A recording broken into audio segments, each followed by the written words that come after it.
கிறிஸ்துவுக்குள் அன்பானவர்களே, இந்த புதிய நாளில் கூட நாம் தியானிக்கும்படியாய் எடுத்துக்கொள்ளப்பட்ட வேத பகுதி பரிசுத்த மத்தேயு 16ஆம் அதிகாரம் 23ஆம் வசனம். தேவனுக்கு ஏற்றவைகளை சிந்தித்தல். நம்முடைய அனுதின வாழ்க்கையில் அநேக சிந்தனைகளும் தீர்மானங்களும் நம்முடைய உள்ளத்தில் எழுந்து நம்மை வழிநடத்துகின்றன. ஆனால் அவைகள் தேவனுடைய சித்தமா, தேவனுக்கு பிரியமானவைகளா என்று நாம் சிந்திக்கின்றோமா? நீதிமொழிகள் 14ஆம் அதிகாரம் 12ஆம் வசனத்திலே குறிப்பிட்டுள்ளபடி, மனிதனுக்கு நேர்த்தியாய் தோன்றுகின்ற வழிகள் உண்டு, அதன் முடிவோ வேதனை. நம்முடைய சிந்தனைகள் வேறு, தேவனுடைய பார்வை வேறு. மனிதன் ஒரு காரியத்தை பார்ப்பதற்கும் அதே காரியத்தை தேவன் பார்ப்பதற்கும் அநேக வித்தியாசங்கள் உண்டு.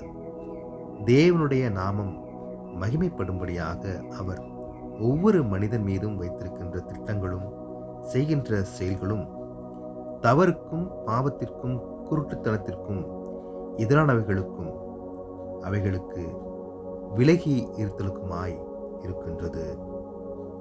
தேவனுடைய நடத்துதலை நம்முடைய ஞானத்தால் புரிந்து கொள்ள முடியாத நாம் ஆவிக்குரிய வளர்ச்சியை பெறும் பொழுது நம்முடைய ஜெபம் தேவனுக்கு பிரியமானதாக இருக்க வேண்டும்.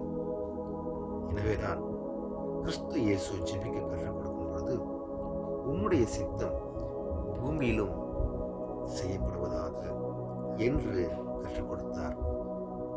நாமும் கூட நம்முடைய வாழ்க்கையில் நடக்கும் ஒவ்வொரு காரியங்களும் கடவுளுடைய சித்தத்தின்படி இருக்க வேண்டும் என்று ஜெபித்து கடவுளுடைய ஆசீர்வாதத்தை பெற்றுக்கொள்வோம். தேவன் தாமே அதுபோன்ற கிருபைகளை கேட்டுக்கொண்டிருக்கிற ஒவ்வொருவருக்கும் கட்டளையிடுவாராக. ஆண்டவர் நோக்கி நாம் வேண்டுதல் செய்வோம். கிருபையும் இரக்கமும் நிறைந்த எங்கள் அன்பின் கடவுளை, இந்த புதிய நாளுக்காய் நன்றி செலுத்துகிறோம். ஆண்டவரே, நாங்கள் செய்கின்ற ஒவ்வொரு காரியங்களும், சிந்திக்கின்ற ஒவ்வொரு சிந்தனைகளும் உமக்கு பிரியமாய் இருக்கும்படி என் தாமே உதவி செய்வீராக.